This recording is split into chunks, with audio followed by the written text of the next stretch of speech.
Bismillahirrahmanirrahim. Assalamualaikum warahmatullahi wabarakatuh. Assalamualaikum warahmatullahi wabarakatuh. Innal hamdalillah nahmaduhu wa nasta'inuhu wa nastaghfiruh wa na'udzu billahi min shururi anfusina wa min sayyiati a'malina. May yahdihillahu fala mudhillalah wa may yudhlil fala hadiyalah. Asyhadu an la ilaha illallah wahdahu la syarikalah wa asyhadu anna Muhammadan abduhu wa rasuluh, amma ba'du. Bapak-bapak, ibu-ibu yang dirahmati Allah, alhamdulillah kita pada malam hari ini bisa bertemu lagi, bisa berkumpul lagi dalam rangka menuntut ilmu, bedah buku atau mengkaji buku 420 hadis sahih pembentuk karakter bersama Ustadz Dr. Muhammad Hambal Sofyan LC MPDI. Mudah-mudahan Allah Subhanahu wa taala selalu memberikan kepada kita semua kesabaran dan keistiqomahan dalam menuntut ilmu. Yang hari ini Allah Subhanahu wa taala sedang menguji sakit, mudah-mudahan Allah Subhanahu wa taala memberikan kesembuhan. Mudah-mudahan memberikan lebih baik lagi kesehatannya dan juga untuk dalam rangka meningkatkan ibadah kepada Allah Subhanahu wa taala. Amin. Sebelum acara dimulai, ini tadi ada undangan dari alumni berbagi, yaitu alumni MIM 5 Blimbing atau juga dari SMP Mutu Blimbing 97. Akan saya bacakan undangan pengajian umum, ya.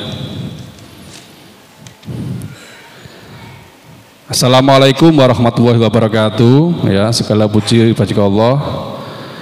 Ini mengundang kepada kita semua dalam rangka mempererat tali silaturahmi dan memperkokoh ukhuwah Islamiyah kaum muslimin.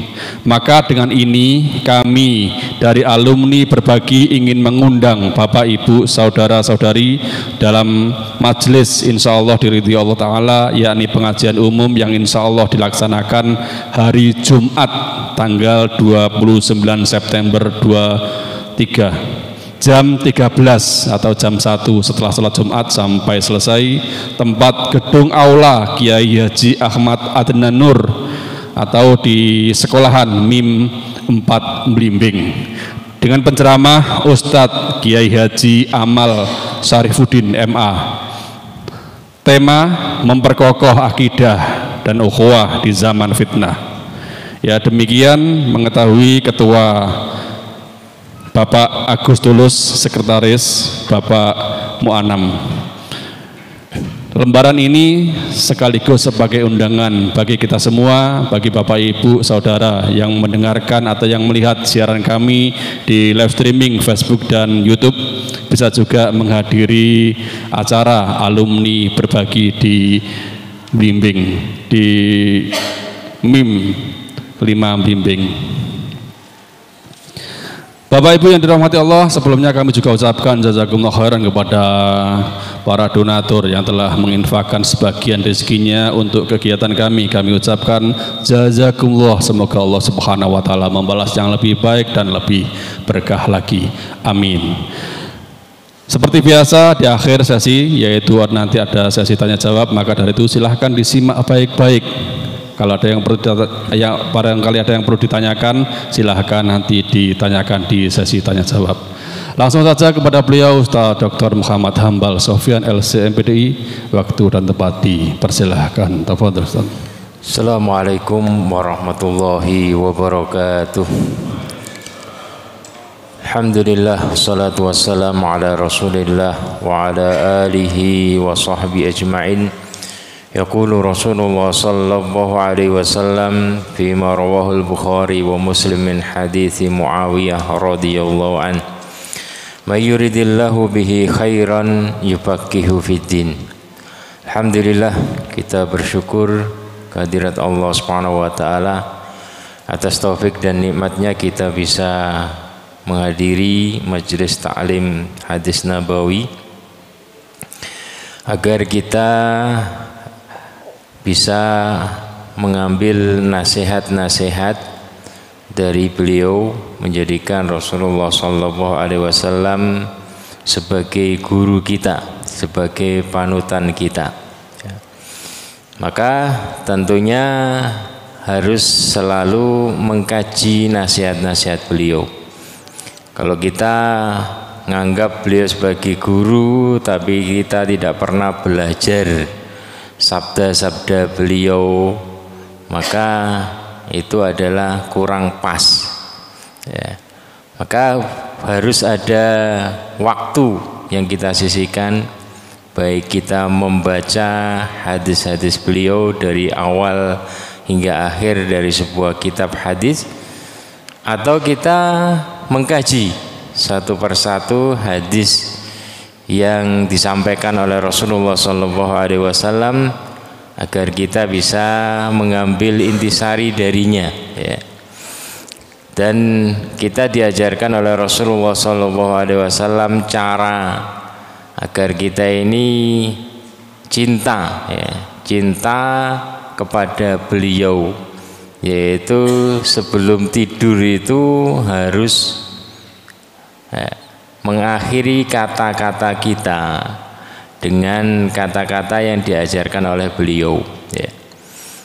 Jadi beliau pernah mengajarkan kepada Bara' bin Azib, sudah kita bahas hadis tersebut. Beliau mengajarkan kepada Bara' bin Azib bahwa kalau mau tidur ya, idza ataita ila firasyika, atau dalam riwayat yang lain idza ataita madja'aka ya. Ya, kalau engkau mau tidur, berbaring tidur, maka ucapkanlah kata-kata berikut ya, yaitu aslamtu nafsi ilaik, Allahumma inni aslamtu nafsi ilaik, ya Allah aku serahkan diriku kepadamu ya. Wa wajjahtu wajhi ilaik, aku hadapkan wajahku ini kepadamu. Wa alja'tu wa fawatu amri ilaik, aku serahkan urusanku kepadamu. Saya sudah ngurus seharian, setelah itu saya serahkan kepadamu, tolong diuruskan ya Allah. Wa alja'tu dhahri ilaik, dan aku sandarkan punggungku kepadamu. Raghbatan wa rahbatan, dengan penuh harap dan takut ya. Dengan penuh harap dan takut. Fa innahu la malja wa la manja minka illa ilaik, karena tidak ada jalan selamat dari azabmu kecuali dengan mendekat kepadamu ya Allah. Ini yang kita garis bawahi setelahnya. Amantu bi kitabikal ladzi anzalta. Aku betul-betul beriman dengan kitab yang engkau turunkan ya Allah. Wa nabiyyikal ladzi arsalta, dan beriman dengan nabimu yang telah engkau utus. Ini tiap malam diucapkan seperti itu ya, dengan nabimu yang telah engkau utus. Kata Rasulullah, fa innaka in mitta min lailatika, kalau engkau meninggal setelah mengucapkan kata-kata ini, mitta alal fitrah, engkau meninggal dalam keadaan fitrah, dalam keadaan tauhid, mentauhidkan Allah. Meninggal dalam keadaan terbukti cintamu kepada Rasulullah, karena engkau selalu sebut namanya. Wa in asbahta, kalau engkau masih hidup besok pagi, maka asabta khairan, engkau mendapatkan yang lebih baik ya. Engkau akan mendapati urusanmu ini ternyata ada yang ngurus, menjadi lebih mudah ya. Ya, jadi ini kita butuhkan ya, selalu nyebut nama beliau, mengkaji nasihat-nasihat beliau, karena beliau katakan ad-dinun nasihah, din itu, agama itu adalah nasihat ya. Jadi agama itu nasihat, dan kita perlu nasihat. Kita perlu nasihat itu, kata para ulama adalah, definisinya adalah pilihan kata-kata terbaik.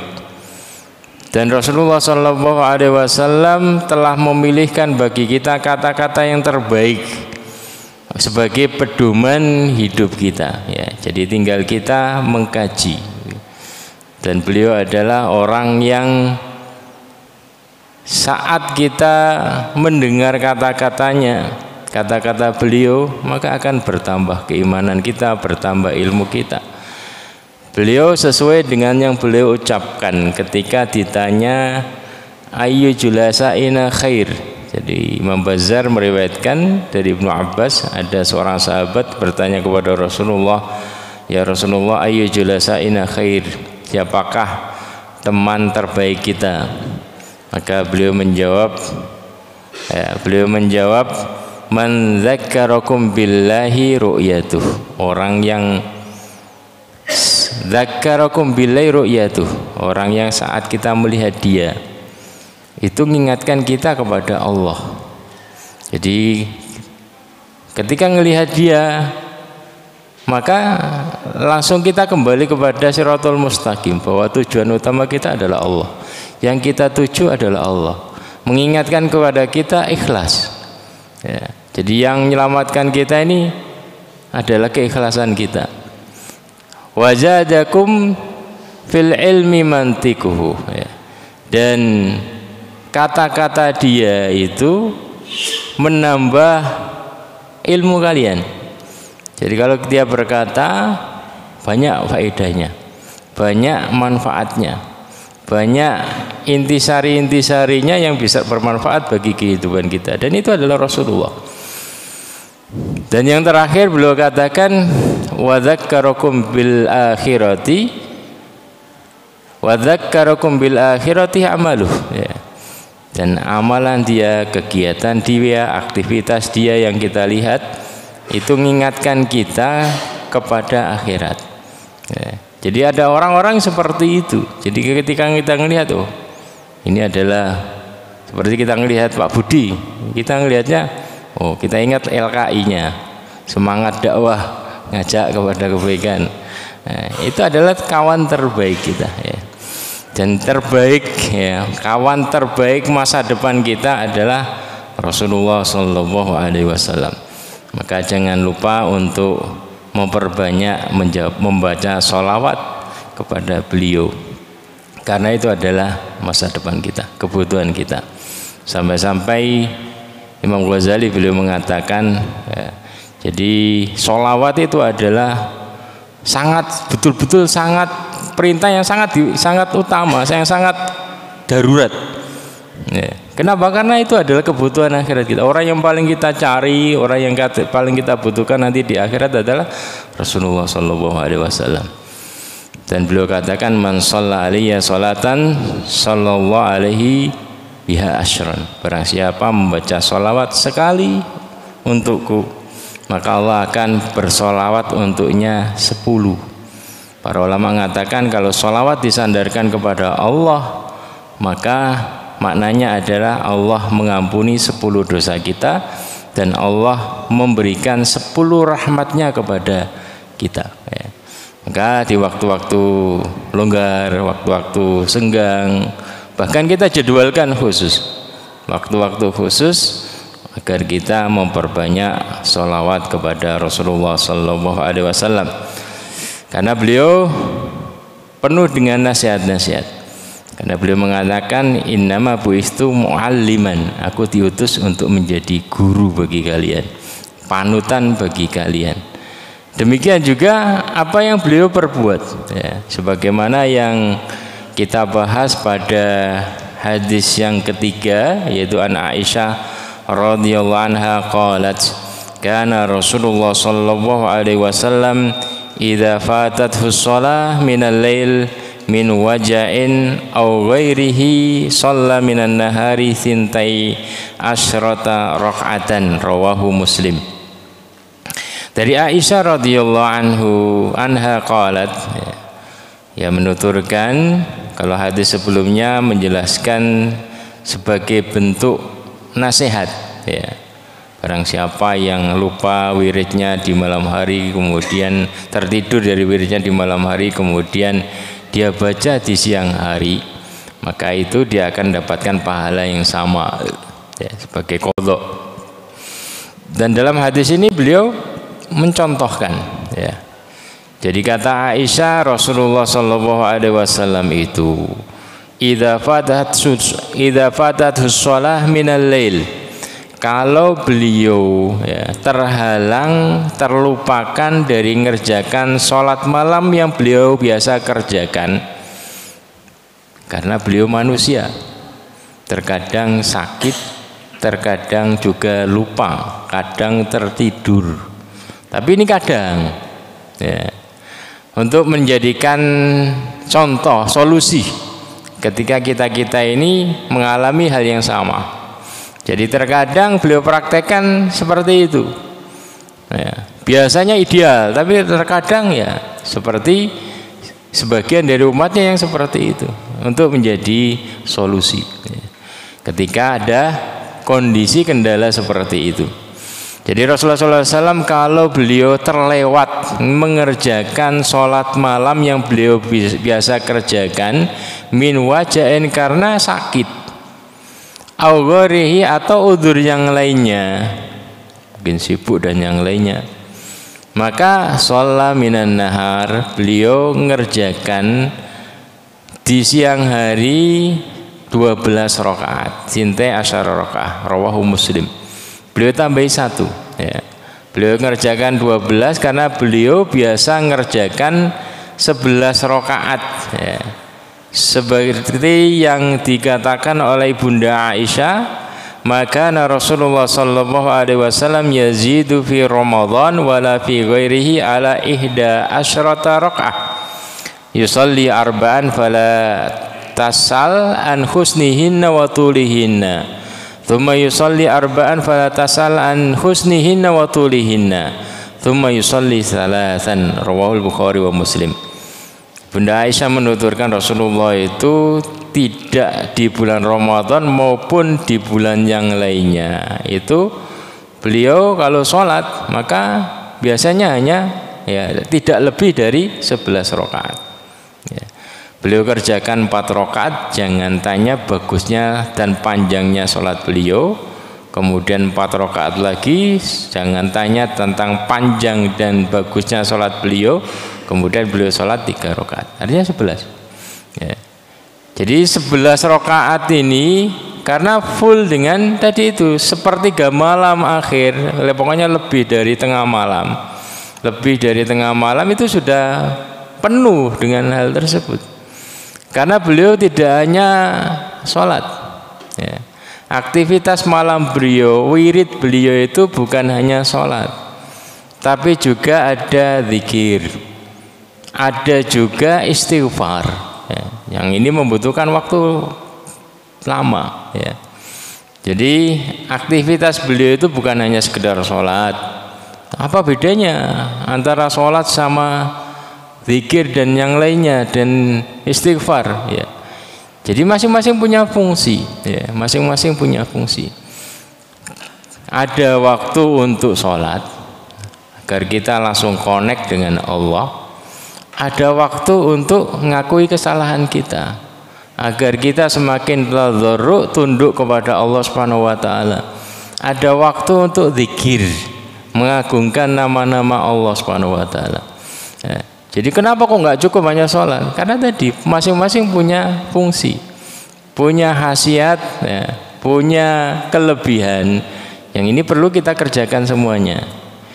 Jadi Rasulullah SAW kalau terlewat tidak sholat malam, ya, biasanya 11, maka beliau ganti di siang hari 12 rakaat. Dalam hadis yang lain menjelaskan yaitu antara waktu duha hingga waktu zuhur. Itu yang terbaik, yaitu waktu duha hingga waktu zuhur. Bagaimana kalau habis zuhur? Ya.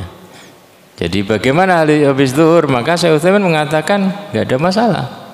Tapi afdolnya itu adalah sebelum zuhur, agar sesuai dengan hadis yang lain. Barang siapa membacanya habis fajar hingga zuhur, maka dia mendapatkan pahala wirid yang dia baca di malam hari meskipun dia baca di siang hari tersebut ya. Tapi para ulama menggarisbawahi bahwasanya ini adalah qadha, tidak hanya khusus di tadi itu antara duha sama ini. Artinya kalau ada mungkin kesibukan lain karena kita ini yang kerja ya. Ada longgarnya mungkin setelah zuhur nggak ada masalah. Yang penting kalau bisa ganti diganti. Ya. Itu kebiasaan beliau. Ya. Bagaimana cara gantinya? Ya biasanya malam berapa jam? Kalau sepertiga malam berarti 3 jam. Diganti 3 jam. Ya. Baca ini, baca ini, baca ini. Artinya di waktu khusus tadi itu. Jadi ini untuk tadi ngobati ya. Karena ketika seseorang itu mencintai sesuatu, kalau ada solusi untuk ganti mengobati ini akan terasa lega ya. Berbeda kamusnya dengan kebanyakan kita, karena nganggap itu adalah sebagai sebuah yang sunnah, sekedar hanya sunnah. Itu berbeda dengan orang yang menjadikan itu sebagai bentuk menikmati sebuah kelezatan, kenikmatan hidup. Nah, jadi mungkin ada yang tanya, kenapa kok harus diganti padahal ini kan sunnah. Jadi Rasulullah ganti itu karena tadi ketika seseorang itu terbiasa. Makanya ini di judulnya adalah menjaga amalan. Dalam hadis yang lain dalam riwayat Muslim, Aisyah menuturkan, kana Nabiullah sallallahu alaihi wasallam idza shalla sholatan ahabba ayyudawima 'alaiha. Rasulullah sallallahu alaihi wasallam itu kalau mengerjakan ya, menjadwal sebuah sholat untuk sebagai kegiatan beliau. Kan banyak ibadah-ibadah selain wajib, ibadah-ibadah sunnah ini yang bisa kita jadikan kegiatan rutin.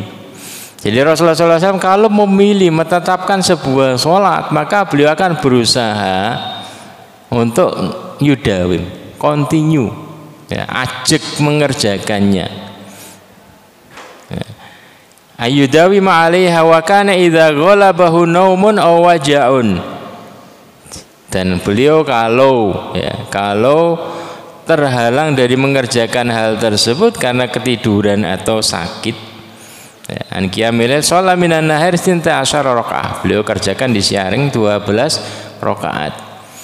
Kenapa? Karena enggak boleh ada 2 witir. Ya, enggak boleh ada 2 witir dalam satu waktu, malam atau siang. Kalau malam ya ada waktu witirnya ganjil tadi itu. Kalau kita sudah ngerjakan di awal waktu, maka nggak boleh ditambah witir lagi di akhir malam ya. Kalau siang sudah ada witir patennya, yaitu maghrib ya, karena maghrib itu disebut witrun nahar, witirnya siang hari, sholat siang hari. Maka nggak boleh ganjil sholat siang hari itu, makanya digenapkan. Tergantung biasanya malam itu dia ngerjakan berapa. Kalau malam biasa ngerjakan 5 rakaat, maka diganti berapa rakaat? 6 rakaat. Kalau malam biasa hanya 3 rakaat, ya diganti berapa? 4 rakaat. Kalau malam biasa 1 rakaat, berarti ganti 2 rakaat ya. Jadi yang penting ada ajek ya. Jadi ngerjakan ajek. Setelah ajek itu nanti akan ada kenikmatan-kenikmatan tersendiri.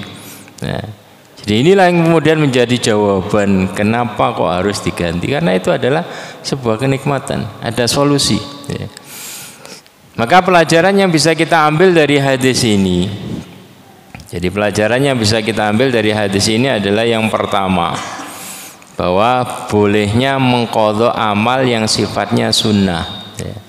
Jadi diperbolehkan mengqadha amal yang sifatnya sunnah dalam catatan yang biasa kita kerjakan ya.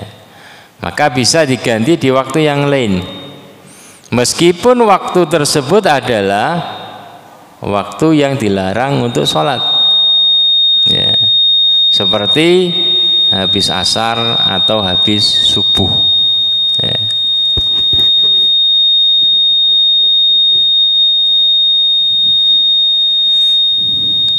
Ya, jadi diperbolehkan mengqadha amal yang sifatnya sunnah, sebagaimana dikatakan di sini. Ya.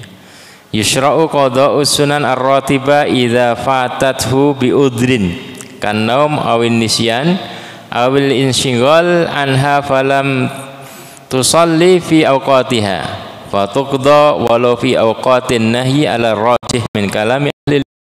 Jadi ketika kita biasa ngerjakan suatu amal sunnah kemudian kita terhalang karena sebuah udzur, maka diperlukan mengqadhanya di waktu yang lain meskipun di waktu yang terlarang untuk sholat.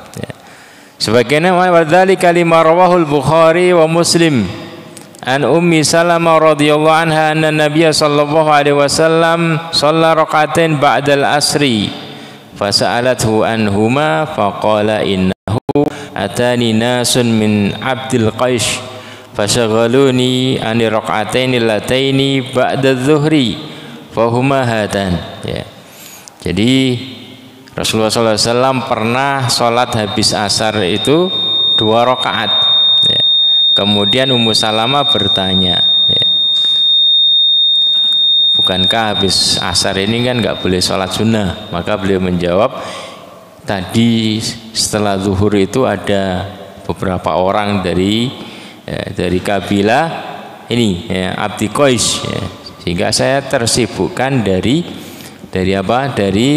ngerjakan sholat sunnah rawatib yang biasa aku kerjakan. Ya. Dalam riwayat yang lain saya teringat ada sedekah, ya, emas yang di rumahku, maka saya bagi-bagikan karena banyaknya harta tersebut sehingga sampai lewat datang waktu sholat asar. Setelah itu beliau sholat asar dan setelahnya beliau ngerjakan. Ketika ditanya, ini adalah qadha dari sholat sunnah ba'diyah zuhur. Ya. Demikian juga dalam riwayat Qais bin Amr. Ya. Qala ra'an Nabi sallallahu alaihi wasallam rajulan yusalli ba'da sholati subhi rak'atain. Rasulullah melihat ada seorang sholat habis subuh 2 rakaat. Maka Rasulullah SAW tidak pernah membiarkan kemungkaran, karena beliau pernah menjelaskan bahwa saya nggak ada la sholat ba'da subhi hatta tartabi asyams, nggak ada sholat habis subuh sampai matahari meninggi. Maka beliau bersabda, faqala Nabi SAW, sholatu subhi marratan, ya, apakah dia ini sholat subuh 2 kali? Tadi sudah jamaah kok sholat lagi 2 rakaat. Faqala lahur rajul, ya, maka orang ini menjawab, inni lam akun shallaitu rak'atain allataini qablahuma fa shallaituhuma. Aku belum sholat qobliyah sunnah fajar, maka saya mengqadha sekarang. Maka beliau diam. Qala fasakata Nabi, itu menunjukkan boleh, karena diamnya Nabi itu adalah hujjah. Ya. Padahal ini di waktu yang terlarang habis subuh. Kalau tadi habis asar diperbolehkan. Ya, meskipun para ulama berselisih pendapat tentang tadi, ya, para ulama berselisih pendapat tentang bolehnya mengqadha. Ada yang memperbolehkan berhujjah dengan hadis ini, ada yang mengatakan itu khusus, maksudnya hanya beliau karena ada hadis yang mengatakan ketika Ummu Salamah bertanya apakah kita juga boleh mengqadhanya ketika kita lupa mengqadha ba'diyah zuhur kita kerjakan habis asar, kata beliau enggak. Beliau katakan la, tidak. Cuman setelah dicek riwayat tersebut ternyata riwayatnya lemah, ya. Sehingga banyak dari para ulama yang memperbolehkan mengqadha, ya, sholat sunnah yang biasa kita kerjakan, kemudian kita terhalang dari mengerjakannya tersebut, kita qadha di waktu yang lain. Demikian juga Rasulullah SAW ketika terhalang, ya, jadi ketika terhalang dari mengerjakan iktikaf 10 akhir Ramadan, ya, maka beliau kerjakan di bulan Syawal, ya, beliau iktikaf 10 hari, ya. Jadi ketika beliau ini tanggal ini, ya, malam 21 itu sebelum maghribnya itu beliau melihat masuk masjid, ya, buat tenda. Kemudian setelah itu beliau melihat kok banyak sekali tenda-tenda. Ditanya, tenda siapa ini? Ini tenda istri-istri Nabi. Maka kemudian beliau menyuruh, ya, merobohkan tenda-tenda ini. Beliau nggak jadi itikaf, ya. Kemudian beliau qadha di bulan Syawal, ya. Jadi Jadi itu beliau ingin memberikan pelajaran saja, ya. Jadi diperbolehkan. Ya. Kemudian pelajaran yang kedua yang kita peroleh dari hadis ini adalah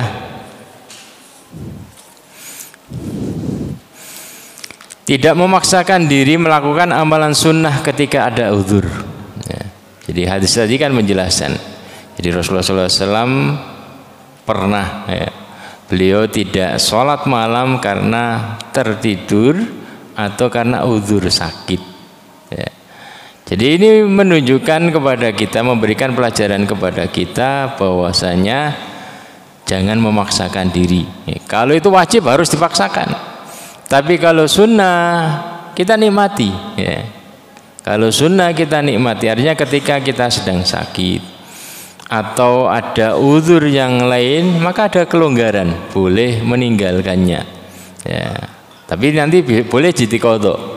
Gak diqadha juga nggak ada masalah karena itu adalah sunnah. Berbeda dengan wajib. Kenapa? Karena agama Islam itu adalah mudah. Maka kita harus paham status hukum sesuatu, apakah ini wajib ataukah sunnah. Ya. Karena masing-masing punya konsekuensi. Jangan kemudian yang sunnah kemudian kita paksakan jadi wajib sehingga seakan-akan tidak ada jalan untuk meninggalkannya. Ya, jadi ketika beliau mengajarkan kepada kita, ketika sangat capek atau sangat sakit dan yang lainnya, beliau tinggalkan untuk menikmati, ya, menikmati bahwasanya Islam itu adalah agama yang mudah. Inna dina yusrun wala yusyadaddin illa ghalabah. Ya. Agama Islam itu mudah. Tidaklah seseorang itu ekstrim dalam mengamalkan agamanya kecuali dia sendiri yang akan kalah. Ya, sehingga kemudian dia tidak mengamalkan lagi agama tersebut. Jadi hadis-hadis yang di bab sebelumnya sudah kita bahas bagaimana larangan hulu di dalam beragama. Baik itu hulu dalam artian melampaui dari batas kemampuan kita atau melampaui syariat. Nah, syariatnya segini kemudian kita lebih-lebihkan. Nah, itu tidak diperbolehkan. Jadi hadis ini mengajarkan kepada kita contoh Rasulullah SAW dalam mengamalkan agama ini. Apakah ini wajib ataukah sunnah? Kalau sunnah ketika ada uzur mungkin sedang sakit atau apa, gak apa-apa, bisa ditinggalkan. Ya. Kemudian yang ketiga, ya, pelajaran yang bisa kita peroleh dari hadis ini adalah mengisi waktu dengan amalan-amalan sunnah yang rutin dikerjakan. Ya. Hadis ini mengajarkan kepada kita agar kita punya tadi kegiatan-kegiatan rutin dari amalan-amalan sunnah. Ya. Kita periksa diri kita mana pintu mana yang Allah bukakan pada kita dari pintu-pintu amal tersebut. Apakah di sisi ini, di sisi ini, di sisi ini. Nah, itu kemudian kita tekuni. Ya. Jadi amalan wajib itu hanya sedikit, hanya masih banyak sisa waktu. Maka mereka yang pengen menjadi orang dekatnya Allah, menjadi wali Allah, kekasih Allah, maka dia harus mengisi waktu-waktu sisanya tersebut dengan amalan-amalan sunnah. Di antara waktu longgar kita adalah waktu malam hari. Ya. Di antara waktu longgar kita adalah waktu malam hari. Jadi Rasulullah SAW itu diampuni dosa-dosanya. Rasulullah SAW itu diampuni dosa-dosanya, tapi beliau tadi punya amalan-amalan khusus. Beliau pilih amalan-amalan sunnah di malam hari yang beliau ajak mengerjakannya. Ya. Kenapa? Karena itu adalah kenikmatan. Ya. Ada kenikmatan rohani kita yang patut kita perjuangkan. Bukan hanya sekedar kenikmatan jasmani, tapi ada kenikmatan-kenikmatan rohani yang tidak bisa didapatkan di waktu yang lain. Ya. Jadi beliau diampuni dosanya, apalagi kita. Ya, mestinya kita lebih bersemangat menjadwalkan waktu malam kita untuk tadi bermunajat kepada Allah Subhanahu wa taala. Dan itu perlu proses untuk bisa mendapati kenikmatan tersebut. Sebagian salaf ada yang mengatakan sholaitul laila arba'ina sanah wa tadzawwaqtu baqiyata umri. Aku sholat malam itu 40 tahun. Nah, maksudnya selama 40 tahun itu betul-betul saya sempatkan, memaksakan diri untuk sholat malam. Wa taladzatu, tadzawwaqtu, aku baru bisa menikmati itu setelah 40 tahun aku ngerjakan itu. Ada kenikmatan yang lain ya, sehingga ketika ditinggalkan ada rasa yang lain tadi itu. Jadi nggak bisa hanya sekali kemudian sudah terasa nikmat tersebut. Ya memang nikmat, karena sholat itu adalah kenikmatan seorang mukmin ya. Jadi amalan yang paling istimewa, yang paling nikmat bagi seorang hamba itu adalah bisa sujud kepada Allah Subhanahu wa taala. Karena kita ini kan dari Allah ya. Kita ini dari Allah. Ketika roh kita ini connect dengan Allah Subhanahu wa taala, maka kita akan mendapatkan kenikmatan yang luar biasa tersebut. Silakan azan dulu. Ya, kita break. Barangkali ada yang batal wudhu, silahkan ambil air wudhu dan kembali ke tempat semula.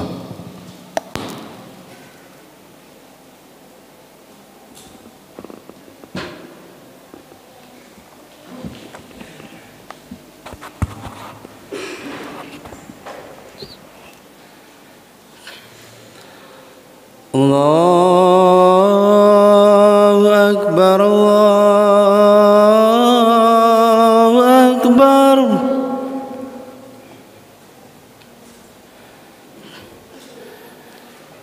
Allahu Akbar, Allahu Akbar.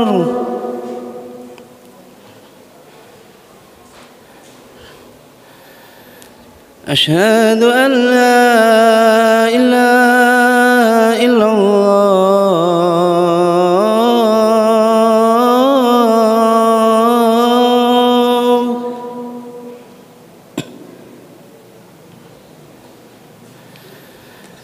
أشهد أن لا إله إلا الله.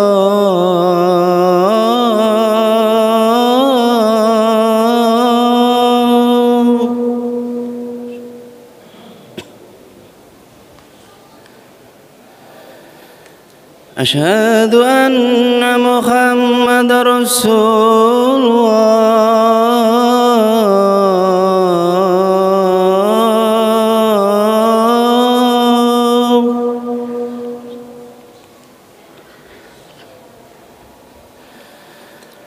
أشهد أن محمد رسول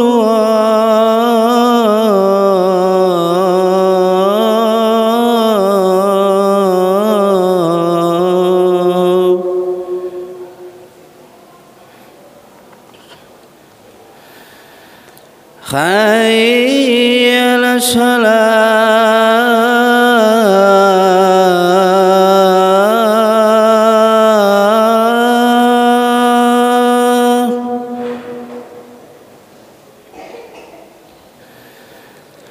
حي على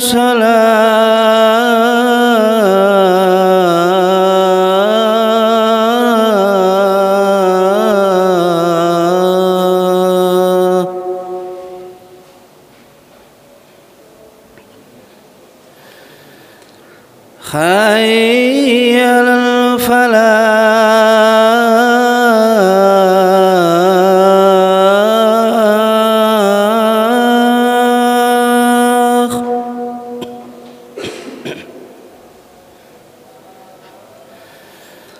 حي على الفلاح.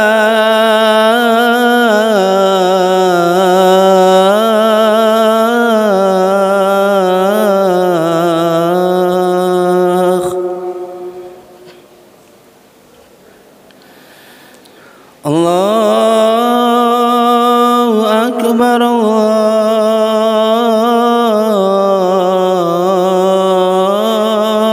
الله أكبر. لا إله إلا الله.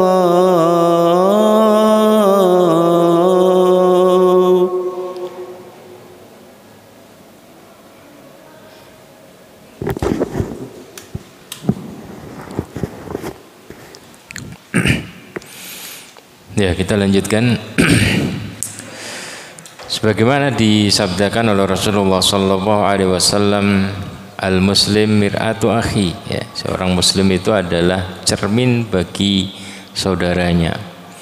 Maka kita bercermin dengan orang-orang yang top, ya. Jadi kita bercermin kepada Rasulullah dan para salafus saleh agar kita mengetahui kualitas kita, ya. Jadi kenapa mereka ini bisa berlama-lama, ya, berlama-lama sholat malam, ya, karena mereka bisa menikmati sholat mereka. Jadi Rasulullah SAW sebagaimana dikatakan Aisyah, karena Rasulullah SAW yaqumu minal lail hatta tatafattar qadamah. Rasulullah SAW sholat malam saking lamanya sampai beliau kakinya bengkak. Karena kaki itu tidak akan bengkak kecuali kalau berdiri lama. Karena beliau betul-betul bisa menikmati bacaan beliau sampai nggak terasa ternyata sudah berjuz-juz yang beliau baca, ya. Itu sebabnya. Jadi bagaimana mungkin kita, PR kita yang pertama adalah bagaimana kita bisa menikmati bacaan Quran kita, ya. Bagaimana kita bisa memahami apa yang kita baca sehingga kita bisa berlama-lama, ya. Itu Rasulullah SAW. Sebagaimana juga para salafus saleh yang lain, ya.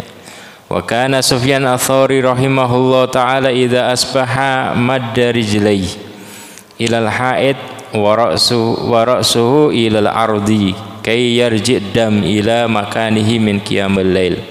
Sufyan Ats-Tsauri itu kalau habis subuh maka beliau meletakkan kakinya di atas, ya. Jadi kakinya ditaruh di atas, kepalanya di bawah.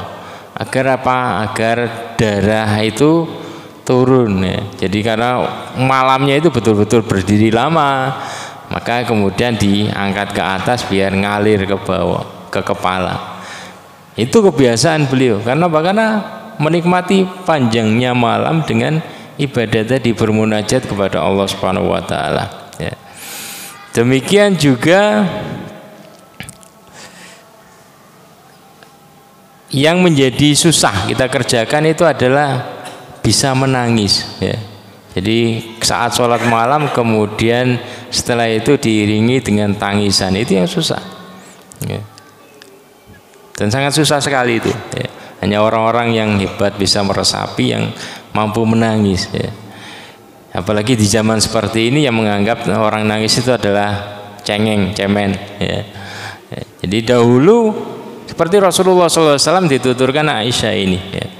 Aisyah menuturkan lamma kana lailah minal layali qala ya Aisyah dari ini. Jadi Aisyah ini sering kehilangan Rasulullah SAW ketika sudah lewat tengah malam. Dia cari-cari, kemudian beliau dapati Rasulullah sedang sholat malam, ya. Maka Rasulullah mengatakan, ya Aisyah dari ini ata'abbadul laila li rabbi. Wahai Aisyah, izinkan aku.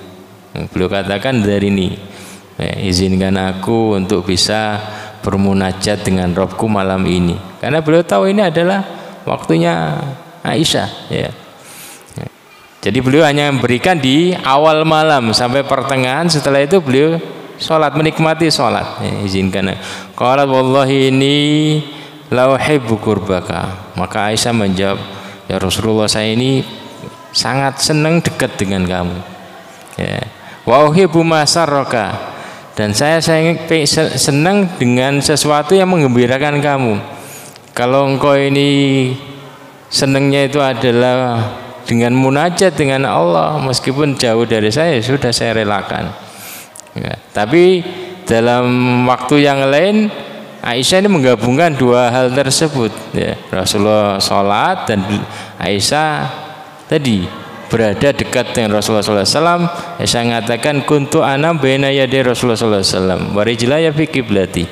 Aku tidur di hadapan Rasulullah SAW, kakiku di kiblat beliau. Fa idza sajada ghamazani faqabattu rijlayya. Kalau beliau mau sujud, beliau mencolekku, ya. Maka aku tekuk tarik kakiku, beliau sujud. Wa idza qama basatuhuma, kalau beliau sudah bangun berdiri, aku selonjorkan lagi. Agar apa? Agar tetap dekat dengan Rasulullah SAW dan ingin menggembirakan Rasul, karena Rasulullah gembiranya dengan munajat malam-malam dengan Allah Subhanahu wa taala. Kemudian Aisyah menuturkan, ya, qalat falam yazal yabki. Kemudian qalat faqama fatatahhar tsumma qama yusolli. Maka Rasulullah salat, kemudian beliau nangis. Falam yazal yabki hatta balla hijru. Ya. Qalat tsumma baka falam yazal yabki hatta balla lihiyata. Qalat tsumma baka falam yazal yabki hatta balla al-ard. Ya.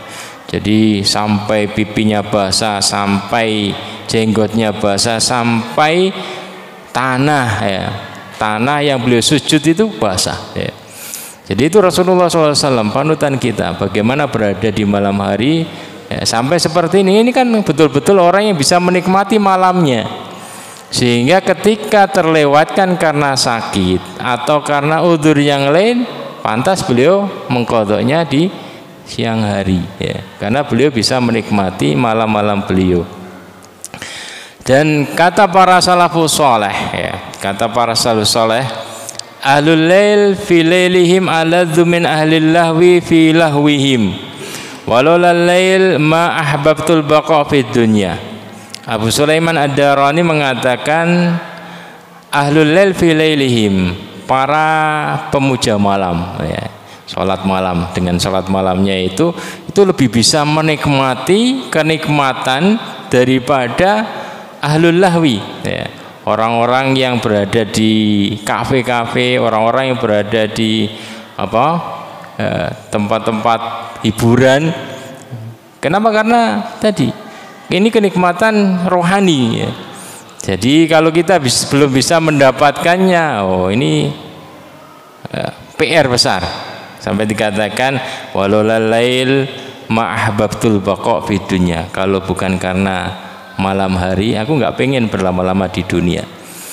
Di antara mereka ada yang menangis ketika mau meninggal. Saat ditanya kenapa engkau menangis, mereka menjawab karena sebentar lagi saya sudah tidak bisa menikmati malamku lagi, ya, karena itu adalah bagian yang ternikmat dari hidupku, ya. Jadi itulah orang-orang hebat yang patut menjadi cerminan kita, sehingga kita bisa menghargai waktu-waktu yang Allah berikan kepada kita. Demikian, semoga bermanfaat. Assalamualaikum warahmatullahi wabarakatuh. Ya, demikian tadi yang disampaikan oleh Ustadz Hambal, dan selanjutnya yaitu sesi tanya jawab. Monggo dari Bapak Ibu yang ingin bertanya. Ya, Pak Stigna.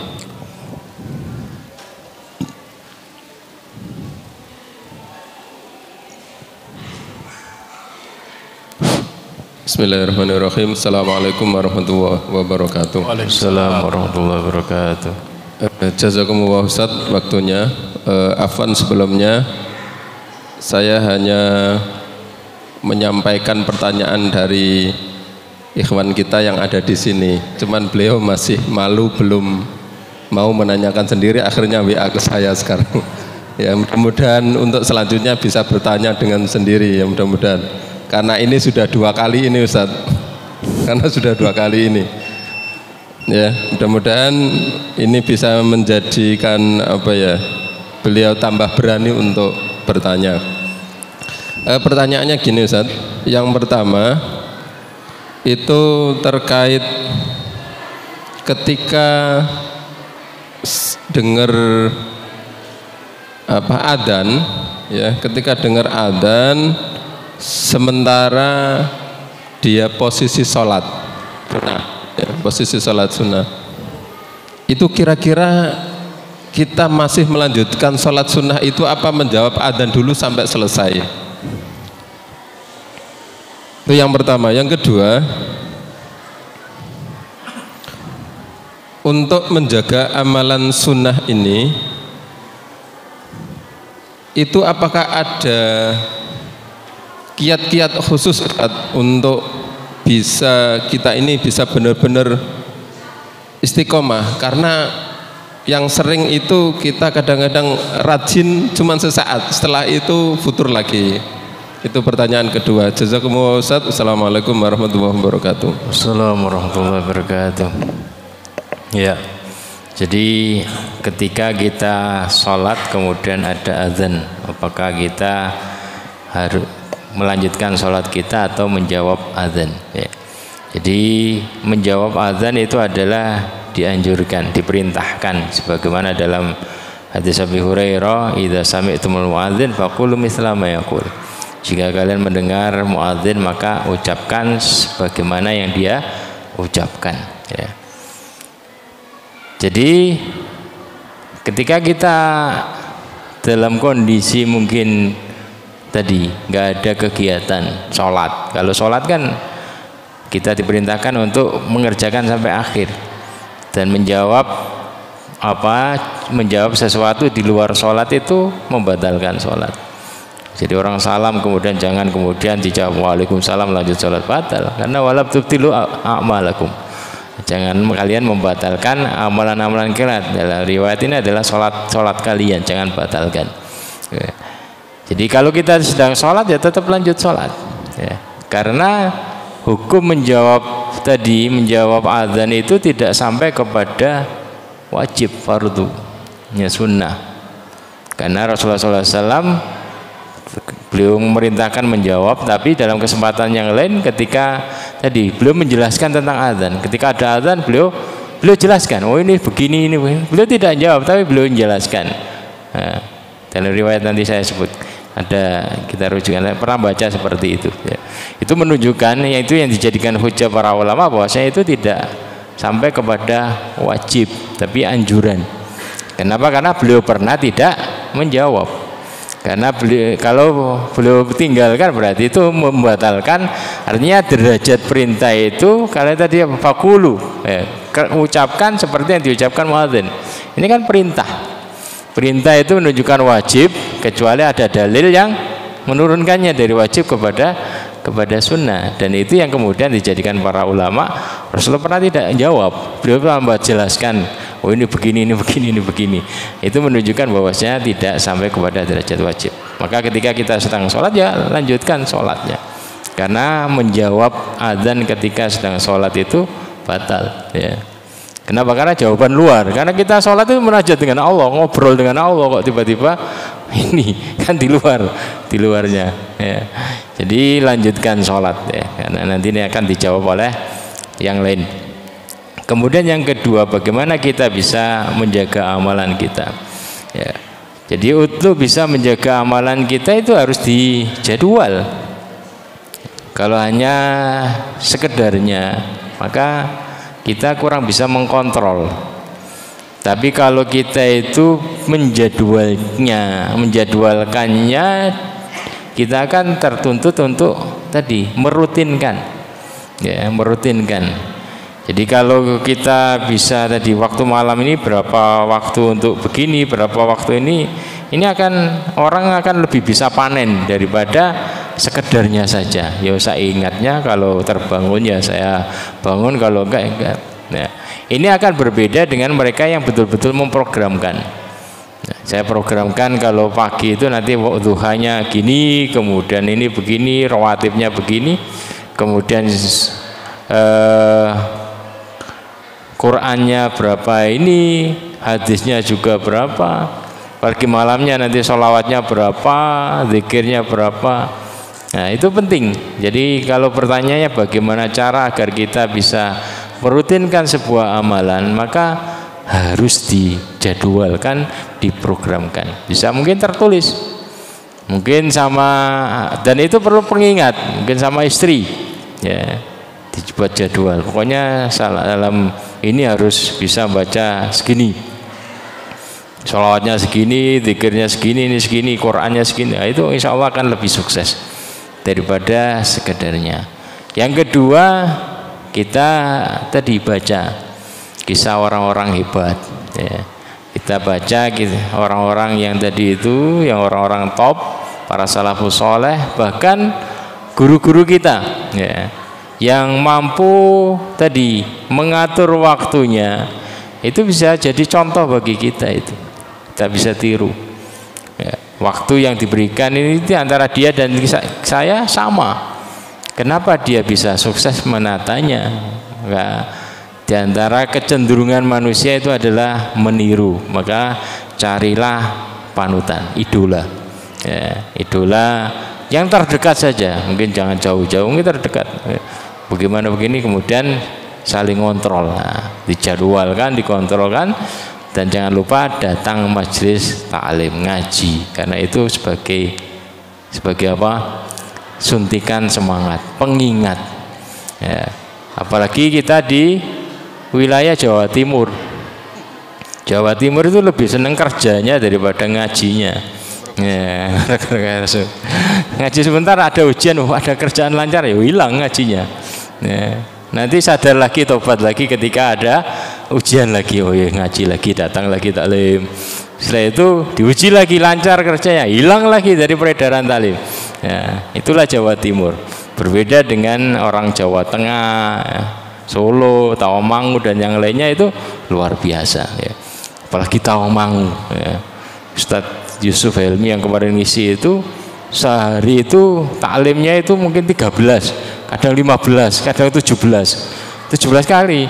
Pokoknya nanti ke rumahnya, di rumah-rumah ya. Jadwalnya ini buat grup mungkin 10 orang, taklim rumah cuman waktu-waktu ganti lagi ke sana, ganti lagi ke sana. Sehari 17 kali ya.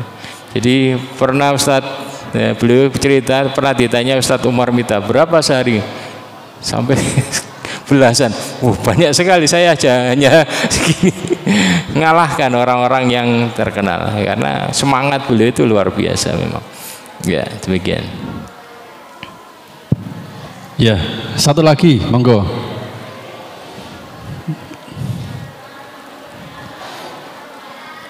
Ya, saya Ustaz, karena nggak ada ini ya.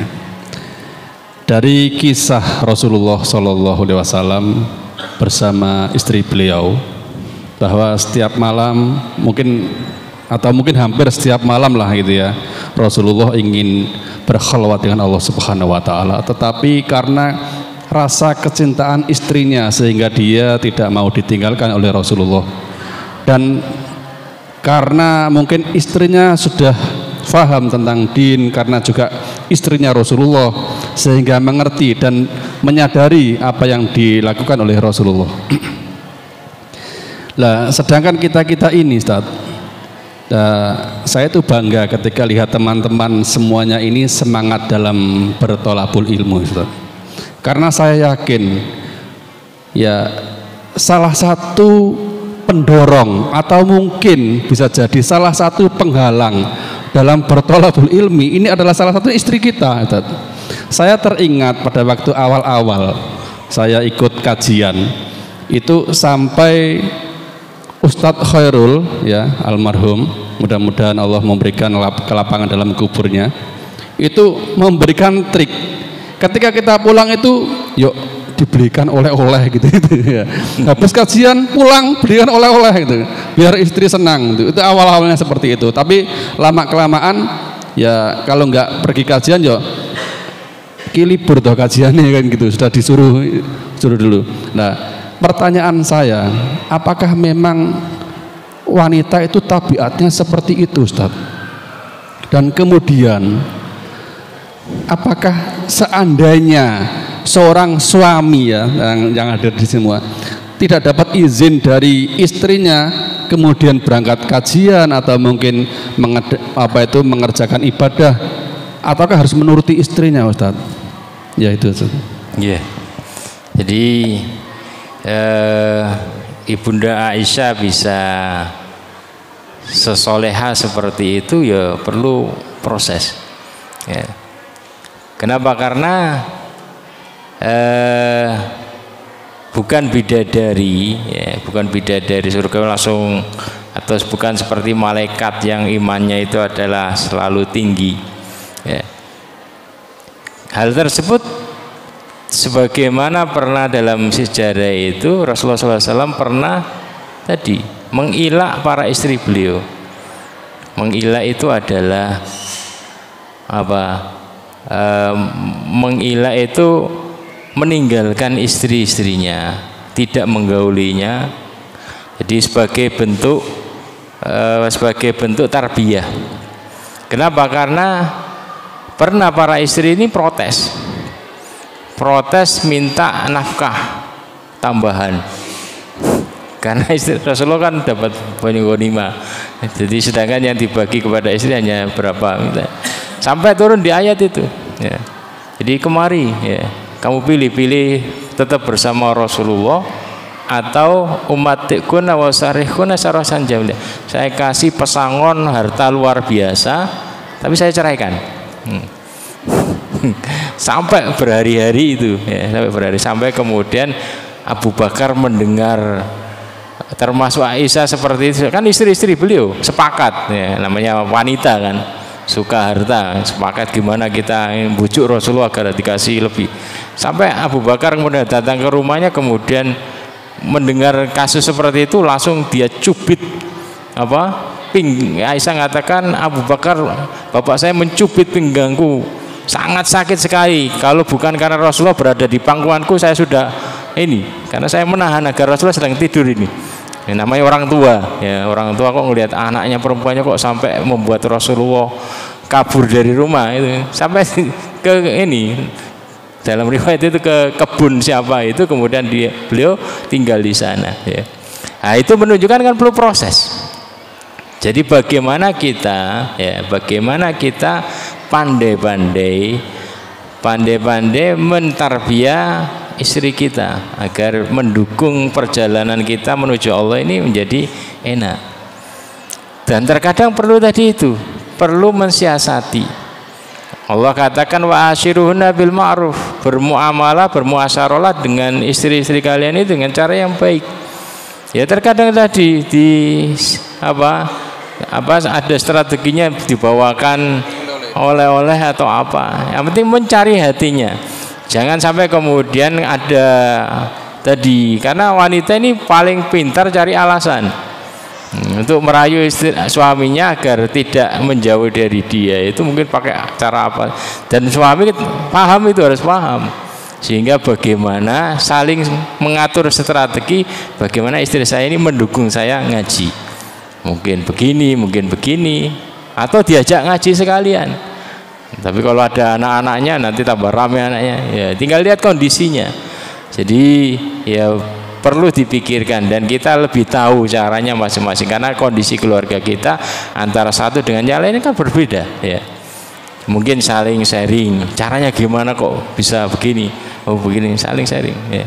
Karena sama-sama manusia, mungkin ada titik temunya tadi itu, ya. Yang penting ada usaha, insya Allah ada jalan, karena ini adalah perjuangan bersama, bagaimana kita berjalan menuju Allah Subhanahu wa taala, selalu mendekat kepada Allah Subhanahu wa taala sehingga bisa masuk surga bareng keluarga, ya. Itu. Apa itu istri nggak mengizinkan kita dalam... Ya, kalau istri tidak mengizinkan ngaji tadi disiasati. Bagaimana cara saling merayunya tadi itu. Kan menggombal saja pintar sampai dia katut, apalagi dengan ini, gimana caranya kan dipahamkan kan gitu. Ya. Ya, demikian tadi yang disampaikan Ustadz Hambal. Ya, terakhir ya buat bapak-bapak semua, silahkan direnungkan dengan baik. Ketika ada pengumuman bahwa ngaji libur, apakah dalam hati bapak-bapak semua itu senang toh? Wah, libur gitu. Kira-kira senang napa getun, Pak? Roda getun, Masya Allah. Ya, itu berarti sudah meresap karakter dalam pelajaran yang ada di buku 420 hadits sahih ini. Alhamdulillah sudah mulai meresap dalam diri kita semua. Mudah-mudahan Allah Subhanahu wa taala memberikan kepada kita semua kesabaran dan keistiqomahan. Terakhir dari saya, mohon maaf kalau ada kesalahan. Kita tutup dengan doa hamdalah dan alhamdulillah dan doa kafaratul majlis. Alhamdulillahirabbil alamin, subhanaka Allahumma wa bihamdika asyhadu an la ilaha illa anta astaghfiruka wa atubu ilaik. Wassalamualaikum warahmatullahi wabarakatuh.